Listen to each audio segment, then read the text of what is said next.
Standby, kamera ready, sound ready, 3, 2, 1, action.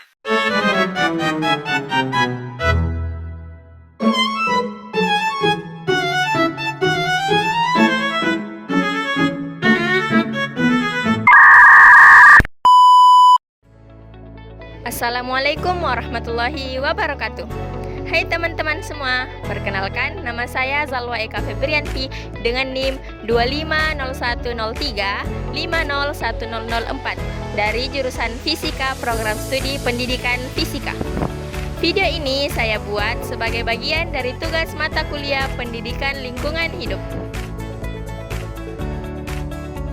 Pada kesempatan kali ini, saya akan membahas tentang ruang lingkup hidup dan konsep pengetahuan lingkungan.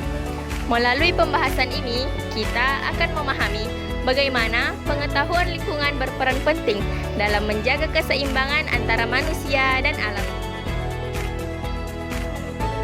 Pengetahuan lingkungan dapat dipahami sebagai ilmu yang mempelajari hubungan timbal balik antara manusia, makhluk hidup lain, dan lingkungannya, termasuk unsur-unsur abiotik seperti tanah, air, dan udara. Tujuan utama dari pengetahuan lingkungan adalah menjaga keberlanjutan sehingga sumber daya alam yang kita miliki dapat dimanfaatkan tanpa merusak ekosistem dan tetap bisa diwariskan kepada generasi mendatang. Ruang lingkup pengetahuan lingkungan sangat luas dan mencakup banyak aspek kehidupan kita. Dari sisi ekologi, kita belajar tentang hubungan makhluk hidup dengan lingkungannya. Misalnya, pohon yang tidak hanya menghasilkan oksigen, tetapi juga menjadi tempat tinggal bagi berbagai satwa.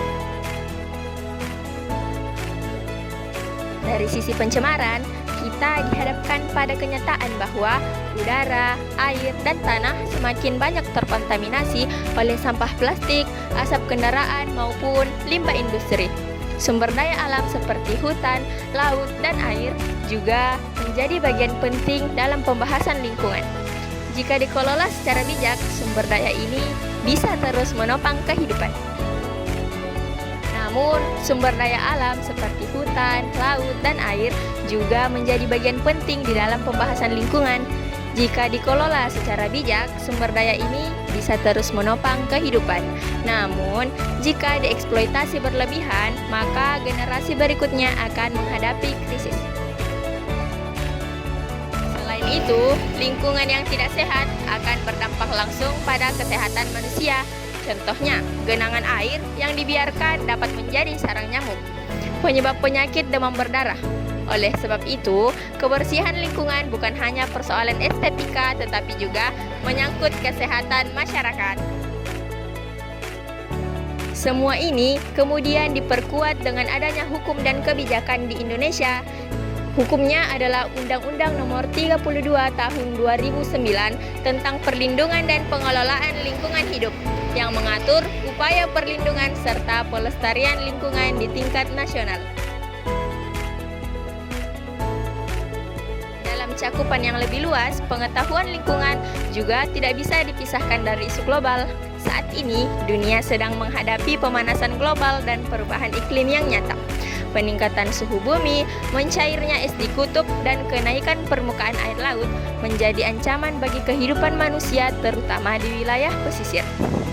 Dengan demikian, pengetahuan lingkungan mengajarkan kepada kita bahwa masalah lokal yang kita hadapi sebenarnya terhubung dengan persoalan global.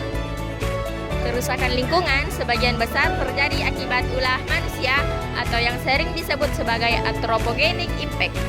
Namun, manusia juga bisa menjadi bagian dari solusi. Banyak komunitas kini bergerak melakukan aksi nyata, mulai dari membersihkan pantai, menanam mangrove, hingga mengurangi penggunaan plastik sekali pakai. Kita pun bisa berkontribusi melalui langkah sederhana, seperti membawa tumbler, memilah sampah, dan tentu saja tidak membuang sampah secara sembarangan. Demikianlah pemaparan saya mengenai ruang lingkup dan konsep pengetahuan lingkungan. Semoga penjelasan ini dapat menambah wawasan kita semua tentang pentingnya menjaga ekosistem serta peran kita dalam melestarikan alam. Saya ucapkan banyak terima kasih atas perhatian yang telah diberikan dan mohon maaf apabila terdapat kekurangan dalam penyampaian ini. Wassalamualaikum warahmatullahi wabarakatuh.